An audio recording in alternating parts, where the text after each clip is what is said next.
уште нешто немирна сум. Од мали години бев немирна и така си останав. Уствари имам години, а уствари унутра е едно мало девојче. Едно мало девојче кој уште така функционира. Кажи ми, ајде ќе се вратиме малку назад, ти убаво ја отвори темата. Да. Што сонуваше Есма како мала? Јас да ви кажам нешто, татко ми е бил, не знам дали знаете, стрељан на француските гробишта као еврејско дете, пошто баба ми беше еврејка. Така. Мајка ми е муслиманска ромка, дедо ми беше католик ром, Стево православен ром. Значи, сите религии ги имавме на едно место. И Стево еднаш кој ми прашаше што славиме леца, какам се славиме ние. Сите работи ги славиме. И морам да кажам дека од татко ми го добив това.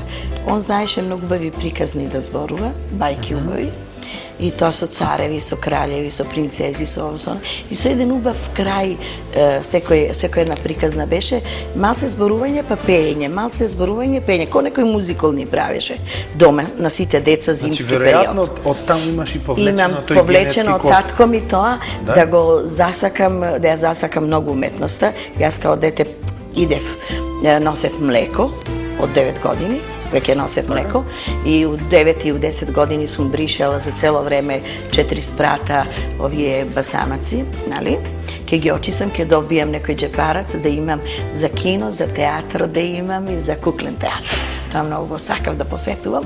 Уште кога дете, кога не можев негде да идам навечер, ке молев татко ми и мајка ми да одиме, некој од родителите да ме однесе. И еднаш ја однесовме мајка ми, а таа работеше како чистачка двосмерно и са бајле у 4 и после 2 идеше. И навечер, ајде ке идеме на театар. Прличков сака да го гледаме, знаете, тоа време Коштана, не знам, ово и некои имаше убави театарски представи. Стариот театар, многу убаво. Еве се изградбата. Сега го имаме повторно. Повторно ќе го имаме. Да, и многу сум стрекна за тоа. И одеднаш, кога ќе одевме у театар, мајка ми ќе си седнеше до нас и ќе пројдеше едно 5 минута, 10 и ќе почнеше да се спие. Да се спие. Да спие онака, пуф. Да, уморна жена. Ама јас не можев да ја разберам у тоа време, млада бев.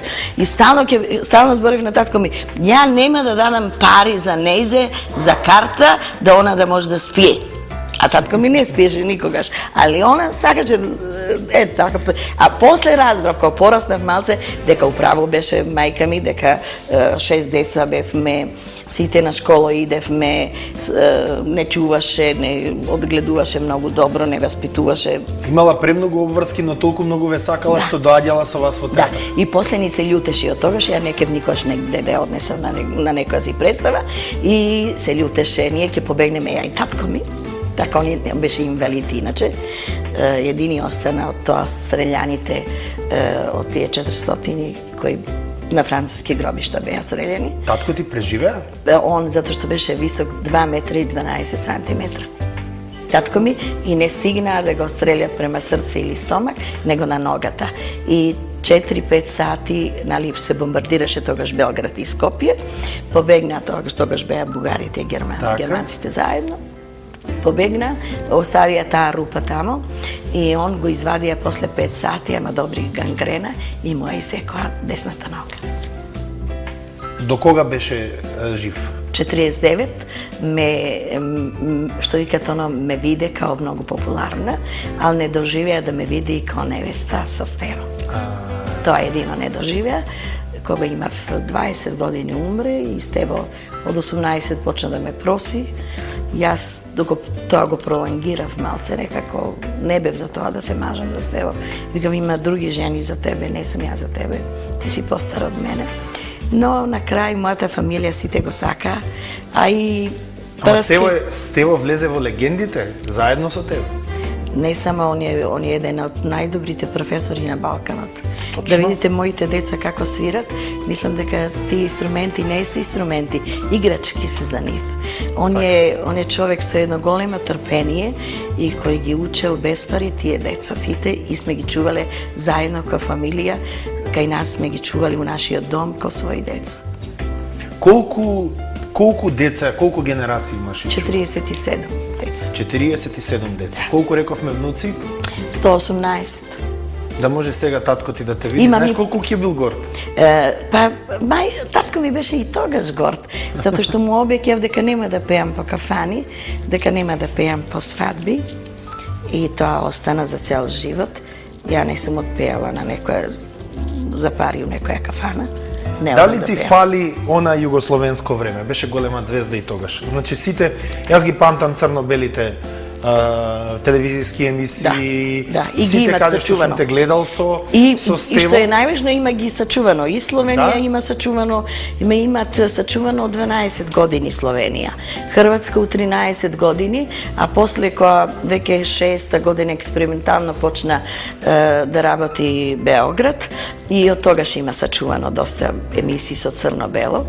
И австриската телевизија, они имат снимено со мене 50 минута црно-бело, 65-та година. 65-та година. Така да има доста материјали кои се направени црно-бело и кои ги чуват у архивите во Словенија, во Хрватска и во Белград, најповеќе ги имат. Ти фали ли тој период или поубаво се чувствуваш? Сега, што те врзува? Каква е носталгијата по тој период? Јас знам дека те врзува многу значи периодот со Стево. Тоа е заеднички живот, прекрасен, значи поддршка максимална, градење на кариера, градење на звезда голема, Есна Реџепова.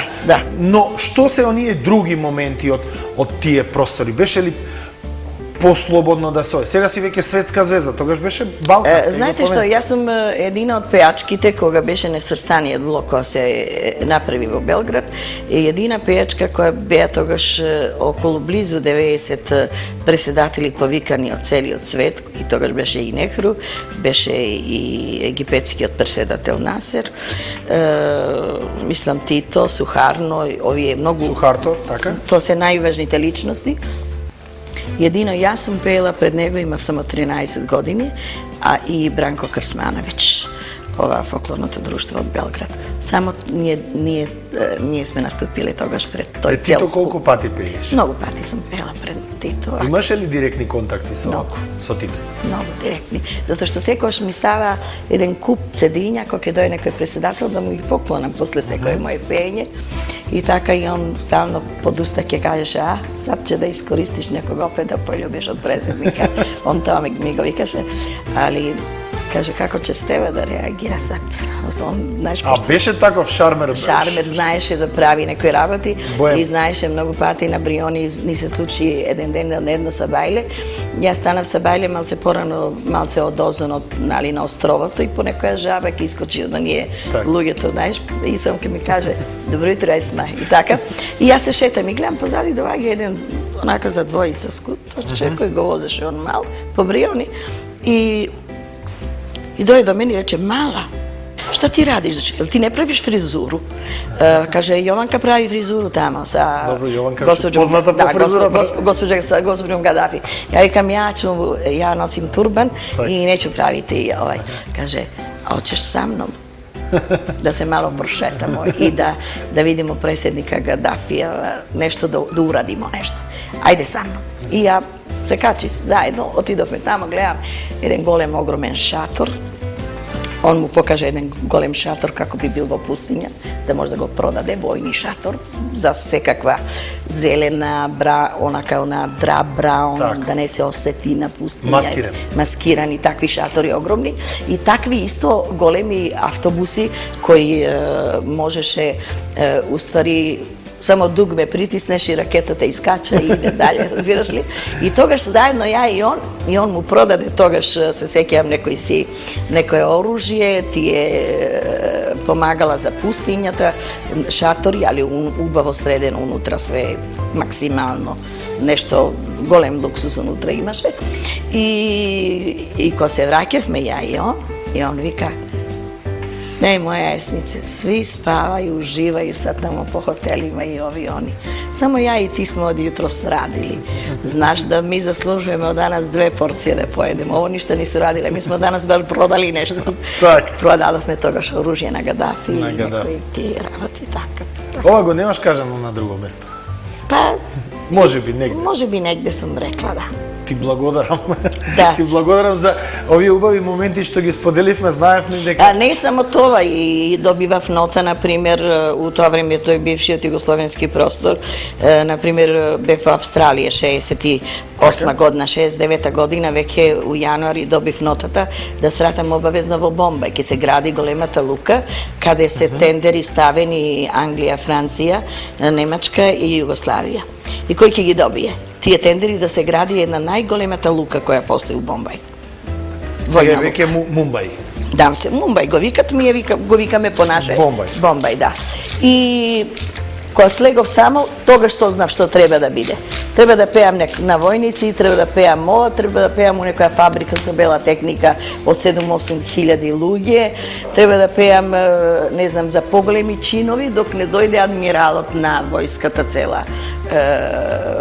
И кога дојде тој ден адмиралот на војската, концертот и цел дипломатски кор конзуларен, кој бил во Бомбај, нали, во Делхи е амбасадата, и дојдоа сите на тој концерт и на оној камени брод каде што беше Тито примен, така. И ние го правивме тој настап тамо да биде за сите нив, и дојде со хеликоптер адмиралот на целата војска на Индија, и се сеќавам убаво, човекот си седна, го гледаше нашиот концерт и рече на сите тие дипломати кои дојдоа, кој сака може да се отиде, он ќе остане со уметниците, малце сака да разговара.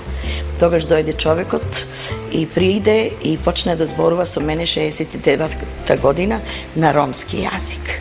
Јас се зачудив. Адмиралот. А јас се зачудив од каде? И он рече, јас сум од Пенџаб, од Северна Индија. Така.